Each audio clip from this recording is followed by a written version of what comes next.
Why does Jesus' family come looking for him?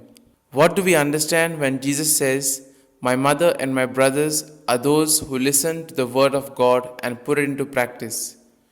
How can we become brothers and sisters in Christ? All these questions and more answered during today's episode of Daily Reflections.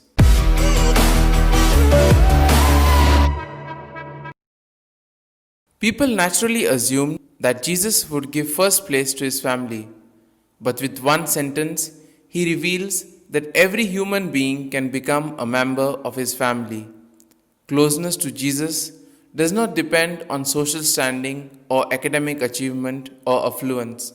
It depends instead on hearing the word and doing it. Which brings us to the first point.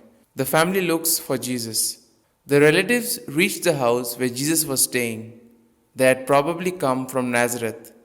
From there to Capernaum, the distance is about 40 kilometers. His mother was with them. They probably did not enter because there were many people, but they sent somebody to tell him, "Your mother and your brothers are outside and want to see you." According to the Gospel of Mark, the relatives do not want to see Jesus. They want to take him back home. They were afraid because, according to what history says, the Romans watched very closely all that he did, in one way or the other, with the people. In Nazareth, up on the mountains, he would have been safer than in Capernaum. But for Jesus, what matters the most is doing the will of God the Father. Jesus also encourages us today to practice the virtues of the kingdom of God. At the same time, he reminds us of being focused on our goal. He invites us to put our faith and trust in God just as he did. Which brings us to the next point, the response of Jesus. This response is one that has been misinterpreted many a times. The reaction of Jesus is clear. My brothers and my mother are those who listen to the word of God and put it into practice. Jesus extends his family. He does not permit the family to draw him away from the mission. It is the word of God which creates a new family around Jesus. In the time of Jesus, the political, social, and economic movement or the religious ideology, everything conspired in favor of weakening the central values of the clan and of the community. The concern for the problems of the family prevented persons from being united in the community. Rather, in order that the kingdom of God could manifest itself anew in the community life of the people, persons had to go beyond, to pass the narrow limits of the small family and open themselves to the large family toward the community. Jesus gives the example.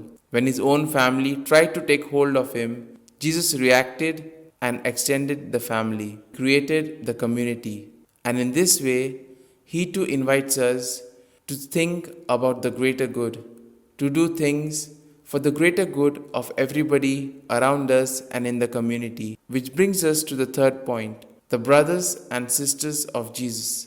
Those who had been baptized into Jesus Christ and who live as his disciples enter into a new family, a family of saints here on earth and in heaven. Jesus changes the order of relationships and shows that true kinship is not just a matter of flesh and blood. Jesus once again emphasizes the fact that we should love God and our neighbor. Hence, he says that those who put into practice his teachings are able to enter into communion with him and be part of the family. Similarly, we see that Jesus invites us to open our hearts to receive his word. Our adoption as sons and daughters of God transforms all of our relationships, and it requires a new order of loyalty to God first and to his kingdom of righteousness and peace. We need to allow the Holy Spirit to transform our heart, and then we will be able to love freely and generously as God has loved us. Here are some points for our personal reflection. Am I ready to put into practice the word of Jesus? How do you assume your commitment in the Christian community without prejudice for the family or for the community? Am I willing to be guided by the Spirit in order to become part of the family of Jesus? These points can be of great help to reflect on today's gospel. And if you like our reflection, do share the good news of our Lord. Have a good day and may God bless you all. Amen.